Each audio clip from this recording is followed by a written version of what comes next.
Michael Knowles leaned forward in his chair, lips curled into the kind of smirk that telegraphed arrogance, long before he even opened his mouth. His voice cut through the air, sharp and dripping with the confidence of a man convinced he was about to land the blow that would humiliate his opponent. He didn't bother with subtlety.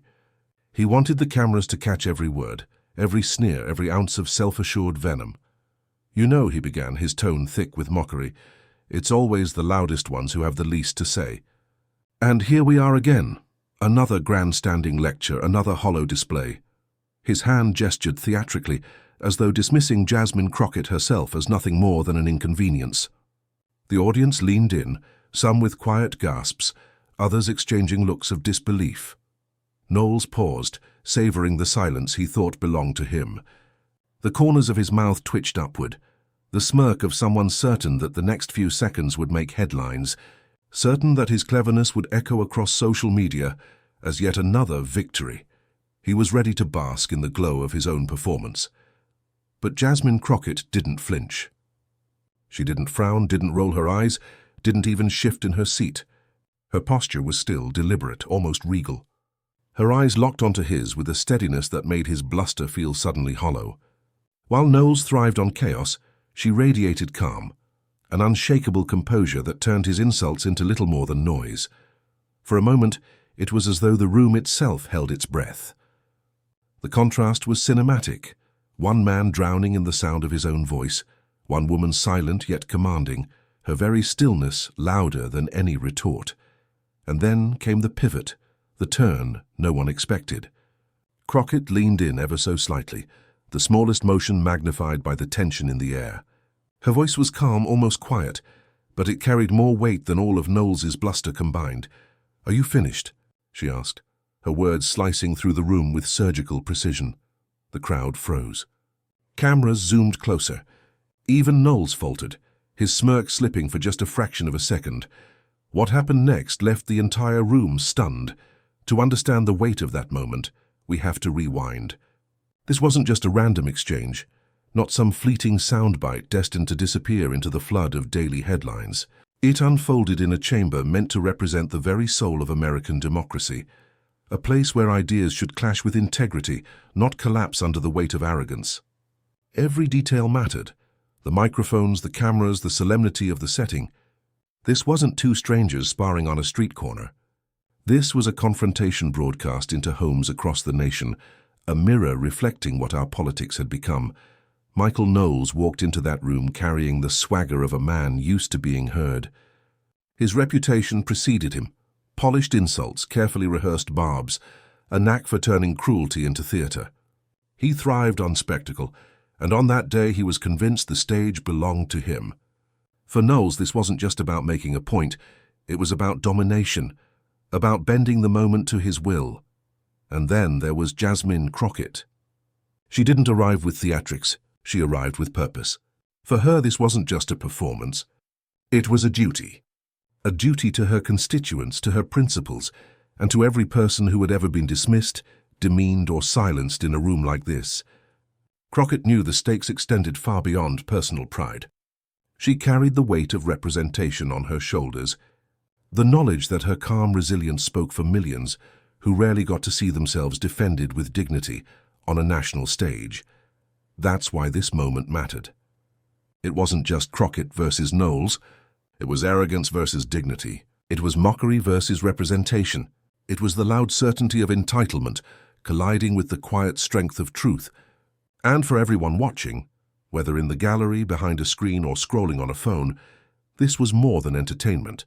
It was a test of whether cruelty, dressed up as confidence, could once again steamroll over the voices that dared to stand against it. Each word Knowles spoke carried the assumption that he could drown her out, that volume and venom could overshadow grace. Each second Crockett remained composed, sent a counter-message. Dignity cannot be shaken by noise. The clash was never about who could shout the loudest. It was about who could embody the values America claims to hold dear: respect, fairness, and the courage to confront arrogance without surrendering to it. And that's what made the atmosphere electric.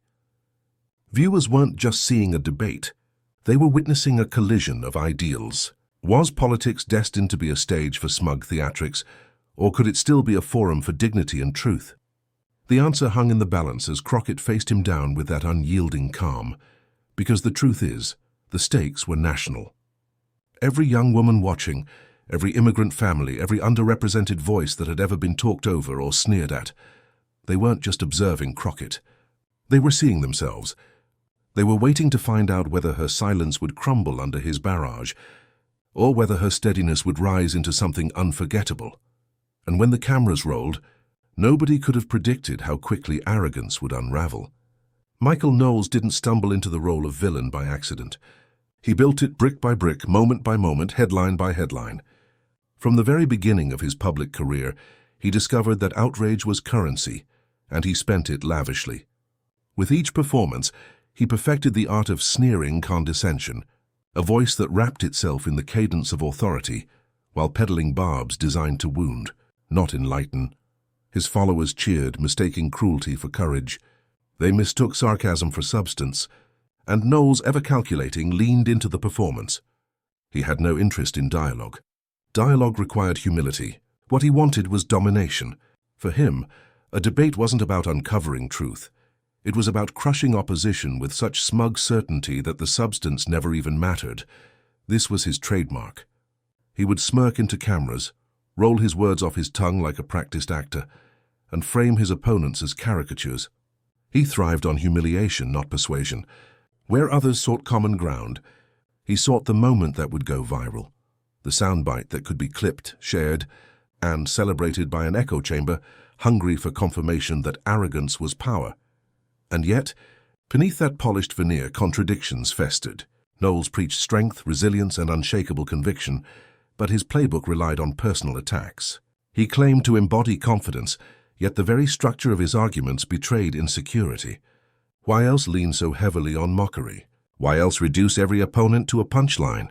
A man truly secure in his ideas would let them stand on their own. But Knowles rarely did. He cloaked fragility in bluster, turning volume into a shield. His history is littered with examples.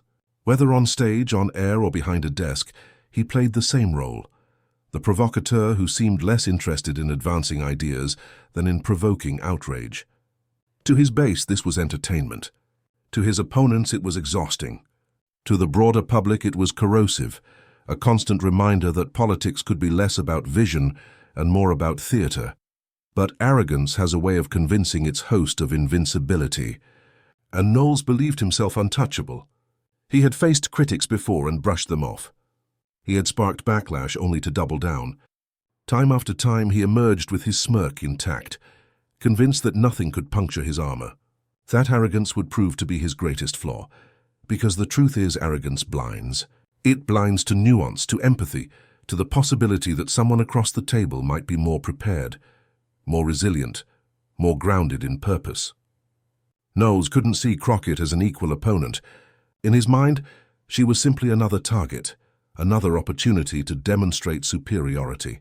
What he didn't anticipate was that his very strategy, the arrogance, the insults, the rehearsed swagger, was exactly what would set the stage for his unraveling. It's the contradiction of his persona that made the clash inevitable.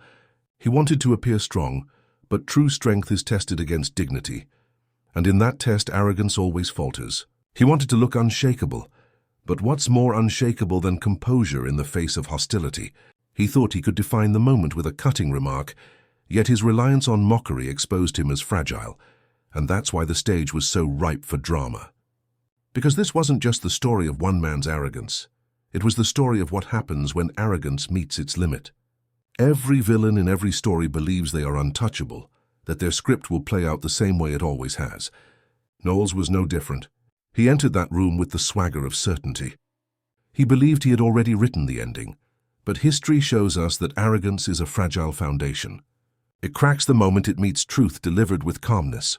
It trembles when faced with someone who refuses to be baited, who refuses to play the part of the victim in someone else's theater.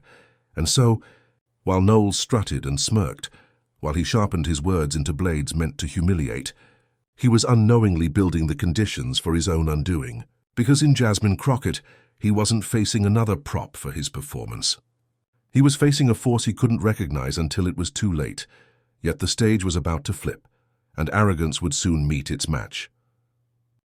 Long before Jasmine Crockett ever stepped into the chamber, where Michael Knowles waited with his sharpened smirk, she had already fought battles far tougher than a man with a microphone and an ego. Her story is not one of privilege or shortcuts. It's one of persistence, grit, and an unshakable commitment to justice. To understand why her calm would soon dismantle arrogance, you have to understand the journey that shaped her. Crockett's path began far from the polished halls of power. She grew up in a world where nothing was handed to her, where each achievement came only after resilience had been tested. Early on, she witnessed firsthand the struggles of people who worked tirelessly, yet remained unseen and unheard. Those experiences lit a fire in her, not of bitterness but of determination. She would not stand by while others were silenced. That determination guided her to law school, where the odds were never entirely in her favor. Resources were limited, expectations were sometimes low, but her resolve was unshakable.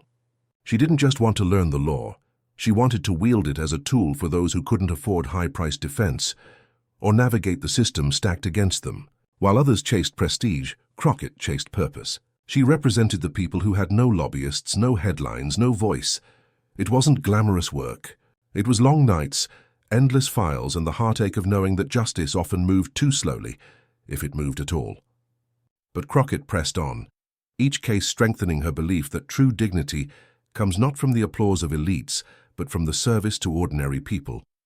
She learned to face intimidation in courtrooms, to stare down prosecutors, to stand firm in front of judges who underestimated her. Through it all, she never raised her voice unnecessarily. She didn't need to. Her presence was enough. Those years hardened her in the best way, not into cynicism but into steel. They gave her composure under fire, the ability to remain calm when the pressure was unbearable. They taught her that preparation is the most powerful armor, that dignity is the strongest weapon, and that arrogance, no matter how loud, can't withstand truth delivered with steadiness. Public service was the natural extension of that journey. When she stepped into politics, she carried not the ambition of someone seeking a title, but the mission of someone carrying her community with her.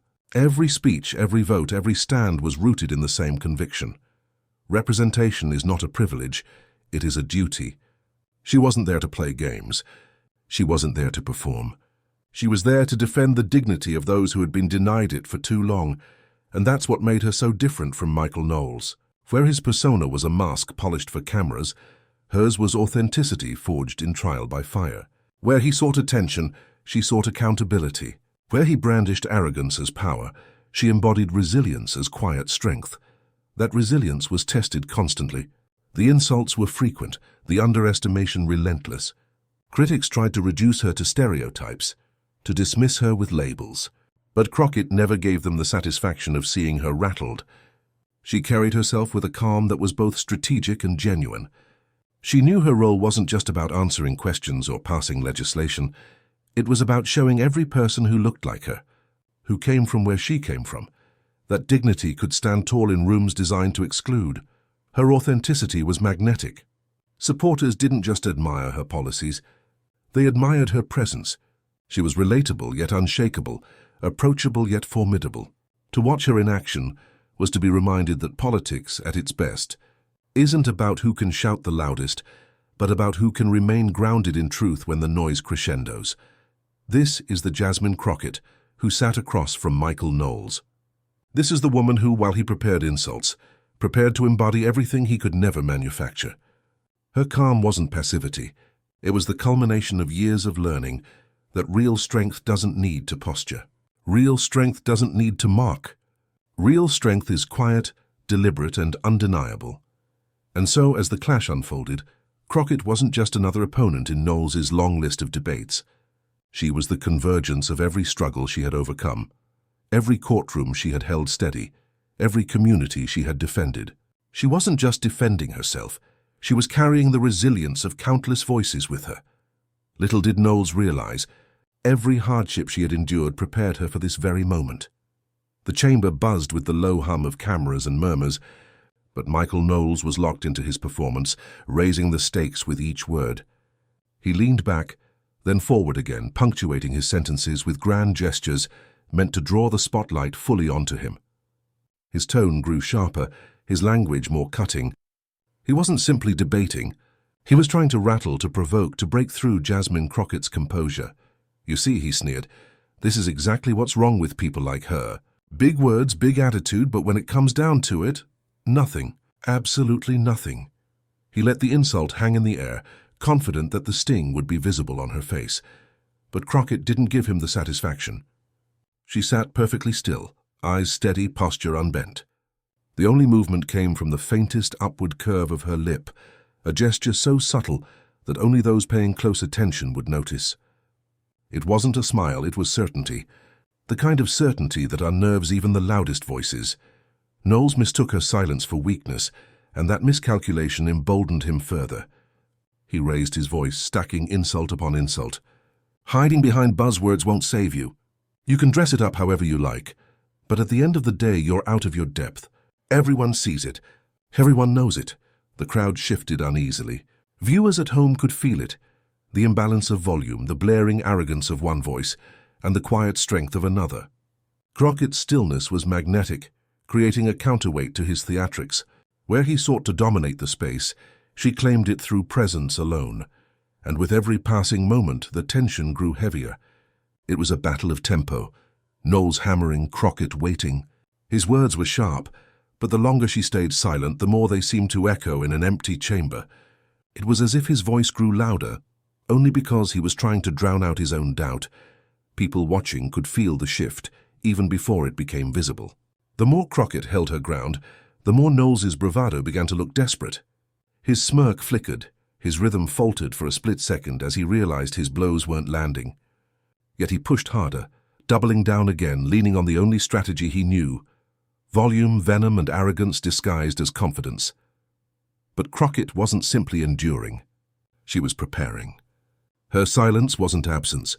It was a gathering storm, a deliberate pause that made every person lean forward in their seats. And the brilliance of her strategy was simple. She knew the longer he ranted, the more exposed he became. She didn't need to interrupt. She only needed to wait until the room itself begged for her voice. By now the energy had shifted.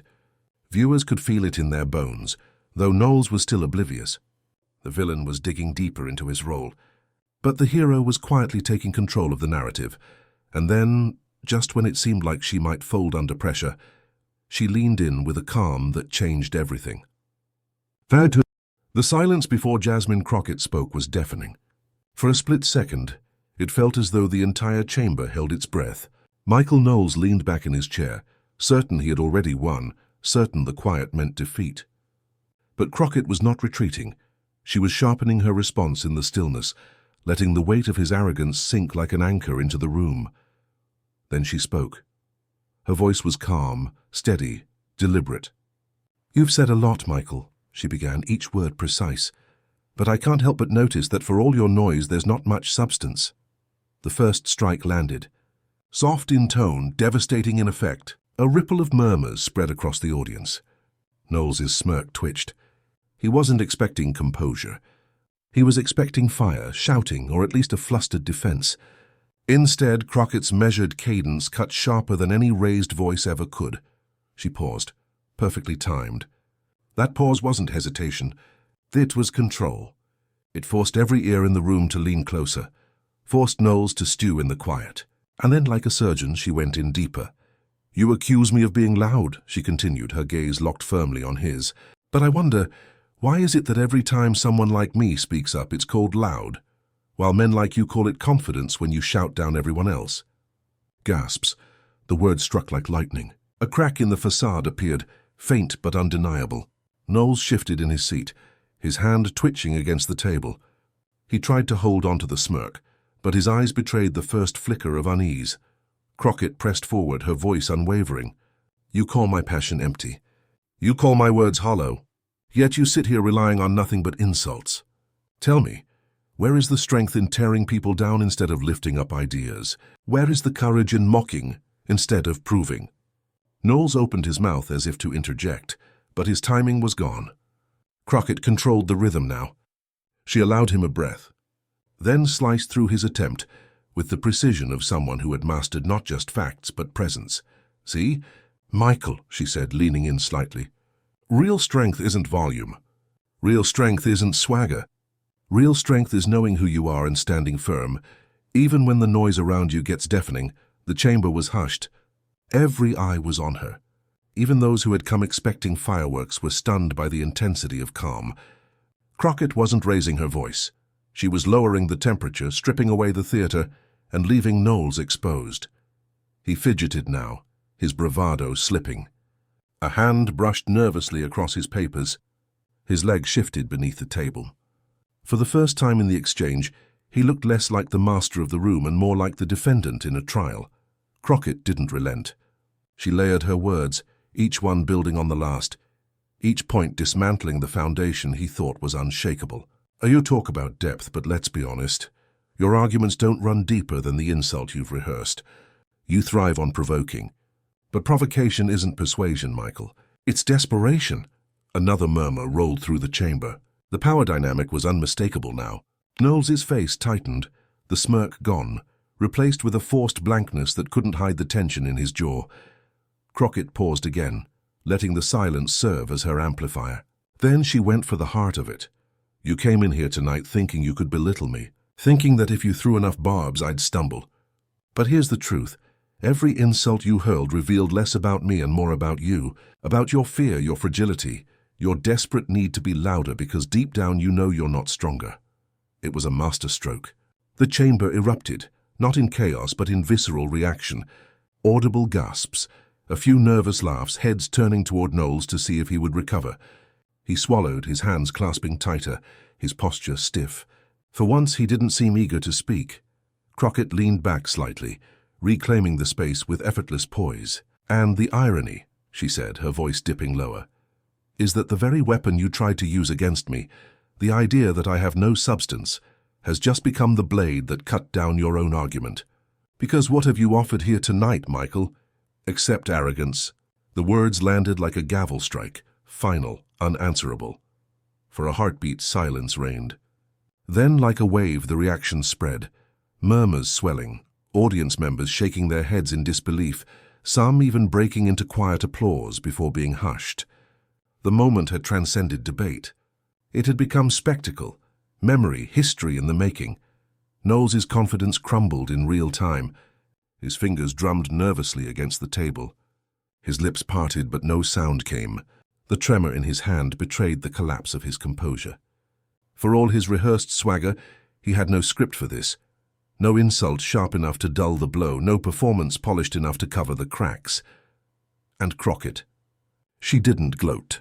She didn't press the advantage with unnecessary flourish. She simply sat back calm and unshaken, the embodiment of dignity. Her silence now was victory. She had dismantled him piece by piece, not with fire but with composure, turning the confrontation into a masterclass in restraint and power. In that moment, the entire room understood. This wasn't just a win, it was a revelation. Arrogance had met its limit, and dignity had triumphed, and yet the shockwaves didn't stop in that room. They spread across the nation. The moment Jasmine Crockett's final words echoed into silence, it was as if the chamber itself understood the gravity of what had just unfolded. But debates don't end in the room anymore, they begin there. The real battlefield is online, and almost the instant the cameras cut, the clash ignited a digital wildfire. On Twitter, now X, the first clip surfaced within minutes. A short 20-second snippet of Crockett delivering the line, "Every insult you hurled revealed less about me and more about you," hit timelines like a thunderclap. In under an hour, it had racked up hundreds of thousands of views. By sunrise the next day, it wasn't just trending, it was inescapable. Calm like Crockett surged to the top of the trending list. Supporters plastered the phrase across their bios, their profile pictures, their timelines. The hashtag carried a wave of pride, especially among young progressives and immigrant communities who saw in Crockett's composure a mirror of their own resilience. Side by side with that came Knowles' collapse, a merciless meme factory where users slowed down clips of his trembling hand, zoomed in on the faltering smirk, and looped his failed attempts to respond. One viral meme compared him to a poker player whose bluff had just been called. The caption reading, "All in on arrogance," lost the hand to dignity. Another stitched Crockett's calm stare over cinematic music, presenting her as the unshakable heroine in a political trailer. Journalists were quick to pick up on the storm. Major outlets ran headlines like "Crockett's composure turns debate on its head" and "Knowles meets his match." Cable news segments replayed the exchange endlessly, each commentator framing it as the defining moment of the night. On one panel, a conservative analyst grudgingly admitted he thought he had her cornered, but she dismantled him without breaking a sweat. That takes skill. The ripple effect spread beyond politics. Actors, musicians, athletes chimed in. A Grammy-winning singer tweeted, This is what grace under fire looks like. Crockett, 2024. A beloved comedian posted a side-by-side image. Knowles sweating under pressure versus Crockett, calmly sipping water, captioned, "Choose your fighter." TikTok was no less merciless. Creators remixed the clip into skits, reaction videos, even dance edits. One popular soundbite came from Crockett's line, "Provocation isn't persuasion, Michael. It's desperation." Teens lip-synced it as a clapback anthem, attaching it to everything from high school drama to workplace frustrations. The sound spread so fast it landed on the app's trending audio chart within 48 hours. Meanwhile, progressive activists and grassroots organizations seized the moment. "Support leaders who embody dignity," one campaign tweeted, linking Crockett's congressional page. Donations spiked. Volunteers signed up in droves, some explicitly citing that clip as their inspiration. What had begun as a heated debate exchange transformed into a rallying cry. And Knowles, he became the punchline. His name was dragged into late-night monologues, mocked for the trembling hands and the stunned silence. One host quipped, "Michael Knowles went in swinging," and left looking like he forgot his lines at a high school play. The laughter was relentless, the contrast undeniable.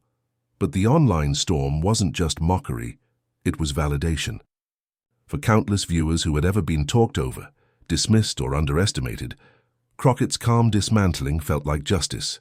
Comment sections overflowed with people sharing their own experiences of holding steady in the face of arrogance. A young immigrant wrote, "She gave me hope.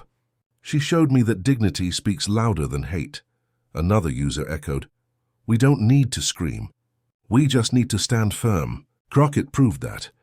Even those who didn't follow politics found themselves captivated. The clip transcended its original context, becoming a symbol of resilience, a reminder that sometimes the sharpest power isn't volume, but restraint. Crockett wasn't just seen as a politician anymore. She was framed as a cultural figure, a representative of calm strength in a chaotic era. And so, as the hashtags climbed, as the memes multiplied, as the endorsements poured in, one truth became unavoidable. This wasn't just a debate moment. It was a cultural flashpoint. The ripple effect spread beyond politics. Actors, musicians, athletes chimed in.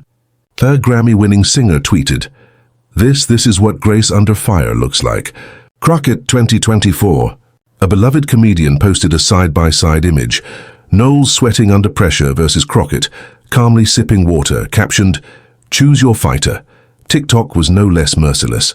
Creators remixed the clip into skits, reaction videos, even dance edits. One popular soundbite came from Crockett's line, "Provocation isn't persuasion, Michael. It's desperation." Teens lip-synced it as a clapback anthem, attaching it to everything from high school drama to workplace frustrations. The sound spread so fast it landed on the app's trending audio chart within 48 hours. Meanwhile, progressive activists and grassroots organizations seized the moment. "Support leaders who embody dignity," one campaign tweeted, linking Crockett's congressional page. Donations spiked. Volunteers signed up in droves, some explicitly citing that clip as their inspiration. What had begun as a heated debate exchange transformed into a rallying cry, and Knowles, he became the punchline. His name was dragged into late-night monologues, mocked for the trembling hands and the stunned silence. One host quipped, "Michael Knowles went in swinging," and left looking like he forgot his lines at a high school play. The laughter was relentless, the contrast undeniable. But the online storm wasn't just mockery, it was validation. For countless viewers who had ever been talked over, dismissed or underestimated, Crockett's calm dismantling felt like justice. Comment sections overflowed with people sharing their own experiences of holding steady in the face of arrogance. A young immigrant wrote, "She gave me hope. She showed me that dignity speaks louder than hate." Another user echoed, "We don't need to scream. We just need to stand firm." Crockett proved that. Even those who didn't follow politics found themselves captivated. The clip transcended its original context, becoming a symbol of resilience, a reminder that sometimes the sharpest power isn't volume, but restraint. Crockett wasn't just seen as a politician anymore. She was framed as a cultural figure, a representative of calm strength in a chaotic era. And so, as the hashtags climbed, as the memes multiplied, as the endorsements poured in, one truth became unavoidable. This wasn't just a debate moment. It was a cultural flashpoint. The ripple effects spread outward, shaking reputations, shifting narratives, reminding the country of the timeless lesson: arrogance might spark attention, but dignity commands respect. But just as the praise for Crockett reached its peak, another question lingered in the air. If this single exchange could spark such a storm, what would it mean for her future? And for his downfall? In the days after the debate, as clips of the clash replayed across every corner of the internet, one truth began to crystallize. What Jasmine Crockett had done that night wasn't just about scoring political points, and it wasn't even about besting Knowles. It was something deeper, something timeless, a reminder that dignity has a power arrogance can never touch. Because when Knowles raised his voice, Crockett didn't. When he tried to provoke, she refused to be baited. And when he attempted to belittle her, she used his very weapon, the sneer, the condescension, the insult, and turned it into the mirror that exposed him. That's why the moment stuck. It wasn't volume that carried the day. It was composure. Her calmness wasn't passive. It was a statement. It declared, "You can attack, you can ridicule, you can try to steamroll me with arrogance, but you cannot shake truth and you cannot erase dignity." That message reverberated far beyond the chamber. It resonated in workplaces where people had been overlooked, in classrooms where students had been underestimated, in households where families had been told they didn't belong. In that moment, Jasmine Crockett wasn't just defending herself. She was defending every American who has ever been talked down to, dismissed or underestimated. She became a vessel for the shared experience of holding one's ground in the face of arrogance. And in doing so, she transformed a heated exchange into a universal lesson, and that lesson was simple yet profound. Calm truth defeats loud hostility. Not always in the short-term noise, not always in the headlines of the moment, but inevitably, in the hearts and minds of those who recognize strength when they see it. Think about the power of restraint in an age of outrage. When everyone else is shouting, the voice that chooses stillness is the one that lingers. Crockett embodied that truth. She showed that the strongest rebuttal to arrogance is not to mirror it, but to rise above it. And that's why her words carried weight, long after Knowles' insults faded into background noise. For many watching, her poise rekindled a belief that politics doesn't have to be chaos, that leaders don't have to perform rage to be effective. She modeled a kind of leadership rooted in respect, not the empty kind that demands obedience, but the kind that earns admiration by treating every moment and every opponent with humanity. That's why the viral clips weren't just about a takedown, they were about a revelation. That dignity can be louder than arrogance even in silence. That grace can be more cutting than cruelty. That authenticity will always outlast artifice. And in an America often divided, that message mattered. It reminded people that politics is not only about who wins the argument, but about who embodies the values worth believing in. Crockett's calm response became more than a defense. It became a roadmap for how to face hostility without losing yourself. As one commentator put it, she didn't just win the debate. She showed us what winning looks like when it's not about ego, it's about principle. That, perhaps, is the real legacy of the moment. Not that she silenced Knowles, but that she elevated the conversation to a place he couldn't reach. And so the moral was clear. Dignity isn't weakness. It is strength in its purest form. And arrogance, no matter how loud, eventually crumbles under the weight of truth. Crockett proved it in one chamber on one night, but the lesson stretched far beyond, reminding the nation of what true power really looks like. Because in the end, arrogance may dominate the headlines for a day, but dignity endures. Michael Knowles walked into that debate convinced he would destroy Jasmine Crockett. He sharpened his words, raised his voice, and poured every ounce of arrogance into the attack. But when the dust settled, it wasn't Crockett who looked defeated. It was Knowles, hands trembling, certainty crumbling, left exposed by the very tactics he thought would bring her down. And that is the promise fulfilled in this story. Knowles tried to destroy, but Crockett's calm, steady response left him trembling. Her strength wasn't in shouting louder. It was in proving that dignity, when held firm, is unshakable. This clash was more than a debate. It was a reminder to all of us. Arrogance can create noise, but it cannot command respect. Only truth can. Only composure can. And only leaders who embody those values can rise above the chaos and inspire hope in moments of division. So let this not just be a story about Jasmine Crockett.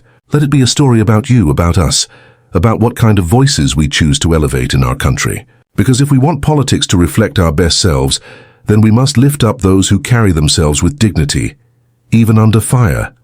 And here's where you come in. If you believe arrogance should never triumph over truth, share this story. Spread it far and wide. Let people see the power of calm, the beauty of resilience, the triumph of dignity. And subscribe, because these battles aren't over. More moments like this will come, and you won't want to miss what happens next. Because in the end, this isn't just commentary. This is a movement, and together we decide which voices endure.